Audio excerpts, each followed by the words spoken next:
Hello, I'm Sandeep Dixit with the Tribune, and with me is my colleague Ajay Banerjee, and we are going to discuss an event that took place on Friday evening, just on the eve of opening of the G20 summit today. And that was a meeting between Prime Minister Narendra Modi and US President Joe Biden.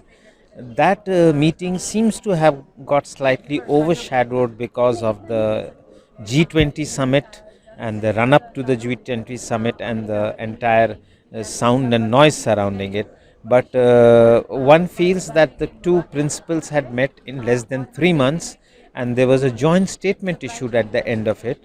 So, what I'm going to ask Ajay Banerjee satisfies my curiosity also, as well as ask Ajay to explain all that went on in the bilateral meeting between Prime Minister Narendra Modi and Joe Biden on Friday evening, the broad areas that were touched upon, and how much progress has been made since Prime Minister Modi went to Washington in June for a state visit, where he had discussions on more or less similar topics with President Joe Biden. Ajay?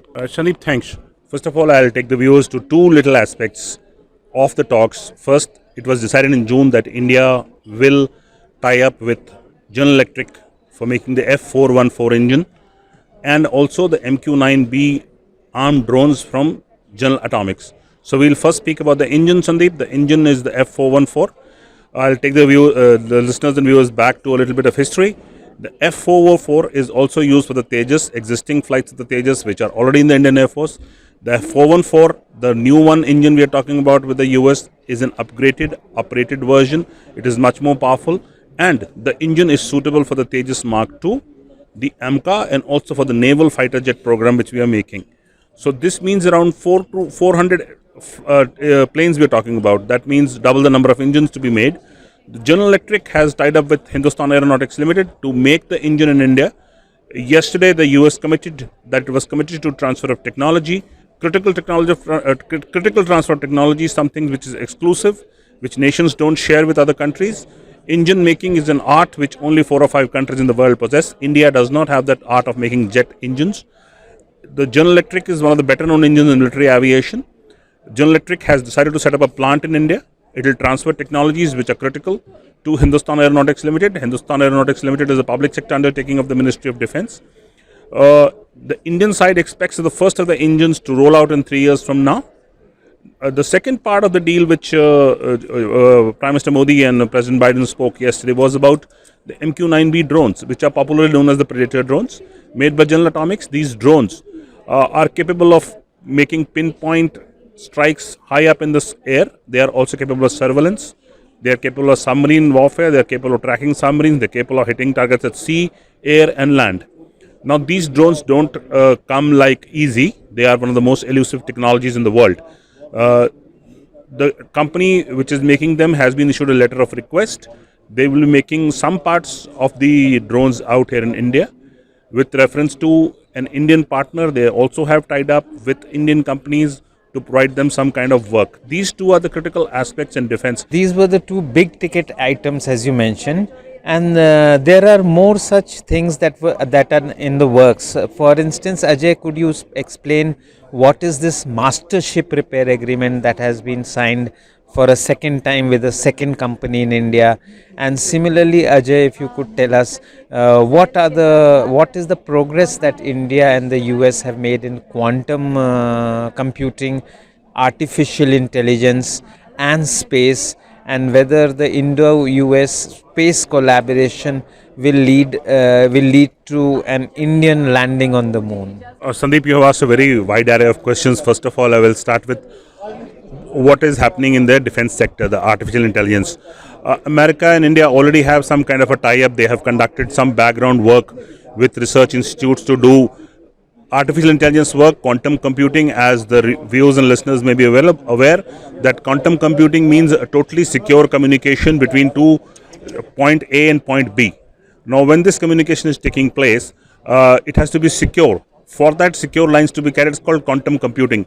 The Indian side has already tried out a quantum computing line between 100 kilometers. The US already has this technology, It is ready to do some kind of work in India, especially 6G and quantum computing. Artificial intelligence, as we all know, NVIDIA was here yesterday. NVIDIA has tied up with Reliance and Tata. NVIDIA is one of the big chip making companies in the US. And NVIDIA and Tata have tried to set up, NVIDIA and Reliance have tried to set up an artificial intelligence research center. So these are things in these futuristic technologies. Now comes to space. We already have a long space research tie-up with the US. There is a NISAR satellite that is called a synthetic aperture satellite, NASA ISRO synthetic aperture satellite, which will be launched, expected to launch later this year or early next year. It will be an exclusive satellite to these two countries. We are collaborating, ISRO and NASA are collaborating on multiple issues, including long-range telemetry to earlier done in the Mangalyaan mission for the Mars, when we did the Mars orbiter. The telemetry was by the US. Similarly for Chandrayaan, the ISRO and NASA have been collaborating on deep space research. They also are talking about an Outer Space Treaty 1967, of which speaks about protecting the space assets. India and US both have the capability to destroy enemy satellites. China also has it. Russia also has it. One of the few countries which have these abilities to destroy enemy satellites. India fears that destruction of satellites in case of a conflict could lead to mayhem about conducting business on ground, because large part of the work today is conducted through internet, and that is run through satellites, including military satellites.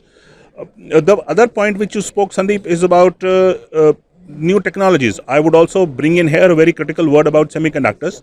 India is talking big with America about semiconductors. You already know that Lam Research, Micron have already set up units in India, and they're coming up in big way. There is a company called Applied Research which is training Indian professionals on how to work on semiconductors. The targets set are very steep and very high, that India could be the next semiconductor hub. We already have a 40-year-old plant in Mohali called the Semiconductors Laboratory that already makes a certain set of semiconductor chips for military use and for space use. The US is backing India that the Chinese market, the market the Chinese have captured in making these chips, comes to India.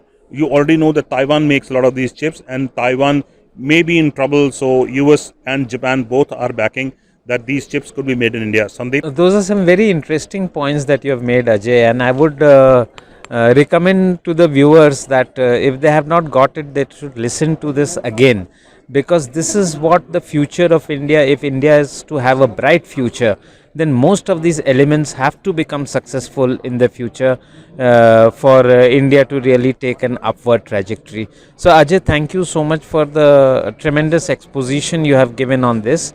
But in addition to that, Ajay, I would like to ask you about military to military cooperation. We have joint exercises of various complexities going on.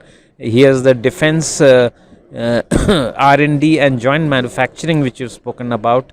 Now, would you tell us about the military to military relationship that is taking place during that has been agreed upon during Joe Biden's visit, and whether there will be a step up in future? Of course it will be a step up. Sandeep, you know, India and US are getting closer. There are no two worlds about it, that India and US will have greater number of military exercises in future. We already have a multiple of exercises each year. The complexity of the Malabar, which is 4 nations, India, US, Australia and Japan, incidentally all 4 are Quad members, and all 4 very carefully don't call it the Quad exercise, is growing in complexity. One just ended off the coast of Australia, which included submarine warfare. Now, for these 4 countries to conduct submarine warfare indicates only one common thread, that is control the South China Sea, where Chinese are dominant. Also, India-US exercises have grown in complexity in terms of special forces, in terms of para forces, in terms of sea control, in terms of sea denial. These are very critical words for viewers: sea denial and sea control. This means that India and US could cooperate, collaborate in controlling the seas and denying the seas to others. These kind of exercises have been conducted, and the 2 nations also operate a common platform in the air called the Boeing P-8I, which conducts deep surveillance at seas, can do long surveillance, has got long flying capacities. So these things are happening, Sandeep, and they'll keep on happening. Ajay, that was a very knowledgeable exposition about the state of play of Indo-US relations. And now I take you back, and my thanks to our camera persons, Mukesh Agarwal and Manas Ranjan Bhui. Thank you so much.